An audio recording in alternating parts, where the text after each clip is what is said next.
histori. Ai na merr për dorë dhe Fillim java në Rahovec për 10 nxënës të ciklit TOL të shkollave fillore. Solli më të dashurit për ta. Personazhet të cilat shumica e njohin e u asjell shtëpia botuese Dukaxhini, përmes 26 lektyrave të veçanta për secilën klasë.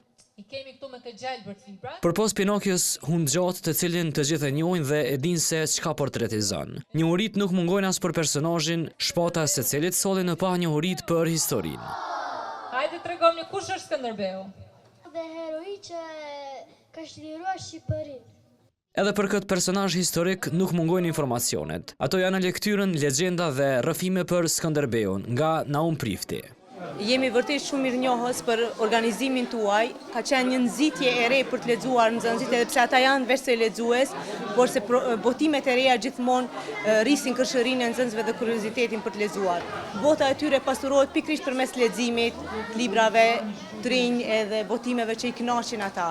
Është një mungesë e madhe në shoqërinë tonë kjo pjesa e leximit, e besoj që nismat e tilla do të jenë funksion të përmirësimit të kësaj gjendjeje. Përpos njohurive që ndani përfituan nga diskutimi i frytshëm gati një gjysmëorsh. Fëmijët pranuan edhe nga një dhuratë simbolike. Sot ishim në Rahovec, një pritje shumë e ngrohtë, fëmijë shumë të zgjuar që na bën pafund pyetje, kurreshtja aty ishte shumë e madhe. Megjithatë jam shumë e lumtur që po i njohin lektyrat, po i njohin personazhet e lektyrave, po dinë më inkuadru në bisedë dhe po na japin shumë përgjigje të këndshme, që mu po bëjnë shumë të lumtur. Kjo është promovimi i disot me radhë, po megjithatë në secilin qytet po është një frymë ndryshe, po është një pritje ndryshe. Prezantimi dhe promovimi 26 lektyrave shkollore nga autor vendore të huaj nga shtëpia botuese Dukaxhini. Do të vazhdojë edhe në qytete të tjera të vendit.